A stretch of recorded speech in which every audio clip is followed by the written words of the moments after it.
Hello friends. आइए इस topic में जानते हैं सर्कुलेटरी सिस्टम का बेसिक नॉलेज लेते हैं। हार्ट पार्ट क्या कैसे सर्कुलेट करता है, बॉडी ब्लड बॉडी में कैसे पहुंचता है, हार्ट में वापस कैसे आता है, ऑक्सीजनेटेड कैसे होता है, डीऑक्सीजनेटेड कैसे होता है। ये हार्ट है, हार्ट का पार्ट। इसको कहते हैं राइट एट्रिया। ये होता है राइट वेंट्रिकल्स।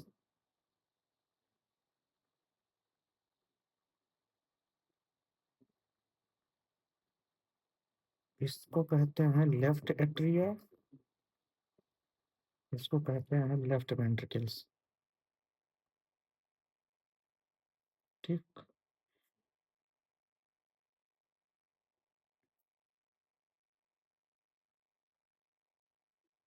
ये होता है atrioventricular septum. Atrioventricular septum right side में होता है ट्राइकस्पिड वाल्व। ट्राइकस्पिड वाल्व इस साइड में होता है बाइकस्पिड वाल्व। दो होते हैं इधर, इधर तीन होते हैं। Try bicuspid valve.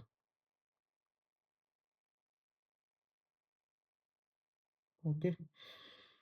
और जानते हैं, ये होता है arch of aorta.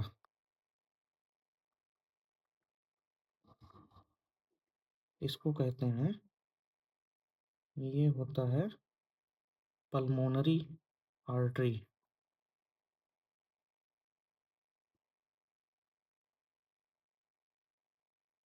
Pulmonary artery.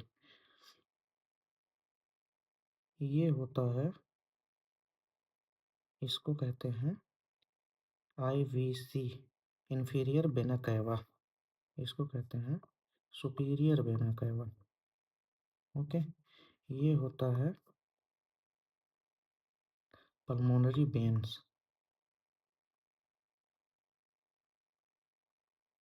ठीक।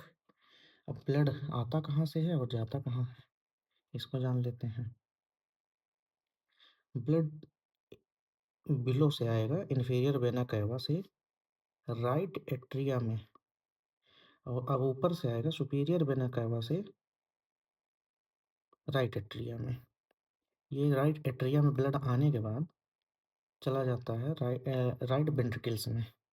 राइट वेंट्रिकल्स आने के बाद जब राइट वेंट्रिकल कॉन्ट्रैक्ट करती है तो ये ब्लड चला जाएगा पल्मोनरी आर्टरी में। पल्मोनरी आर्टरी कहाँ जाती है? लंग्स में। लंग्स में जाने के बाद ये राइट एंड लेफ्ट लंग्स में डिवाइड हो जाती है। इधर चला जाएगा लेफ्ट लंग्स में, ये चला जाएगा राइट लंग्स में। वहाँ प्योरीफाई होता है, ऑक्सीजनेशन हो जाता है, तो ब्लड फिर ये मान लीजिए लंग्स है, लंग्स में चला गया, ये लंग्स हो गया, लंग्स में गया, ऑक्सीजनेशन हो गया। फिर यहाँ से ब्लड इसमें जाएगा, यहाँ से जाने के बाद लेफ्ट एट्रिया में पहुँच जाएगा। लेफ्ट एट्रिया में पहुँचने के बाद लेफ्ट वेंट्रिकल्स, लेफ्ट वेंट्रिकल जब पंप करेगा ये चला जाएगा एओर्टा की तरफ। ओके। एओर्टा की तरफ चला जाएगा। जब एओर्टा की तरफ जाएगा, एओर्टिक आर्च से होते हुए ये पूरे बॉडी में सप्लाई कर देगा। बिलो ये बॉडी को सप्लाई कर देगा। ठीक। अब ऑक्सीजनेटेड ब्लड कहाँ होता है, डीऑक्सीजनेटेड ब्लड कहाँ होता है, इसको जान लेते हैं। ये ब्लू लाइन है जो हार्ट की तरफ जा रही हैं, इधर से ब्लड, डीऑक्सीजनेटेड ब्लड आईवीसी में होता है। डीऑक्सीजनेटेड ब्लड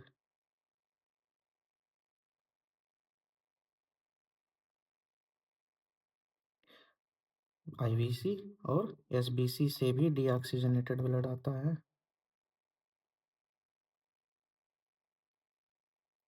ये राइट एट्रियम डीऑक्सीजनेटेड ब्लड आएगा, फिर राइट वेंट्रिकल्स में जाएगा और pulmonary artery deoxygenated blood lungs को चला जाएगा, फिर लंग्स से क्या होता है, ऑक्सीजनेटेड ब्लड वापस आता है, ऑक्सीजनेटेड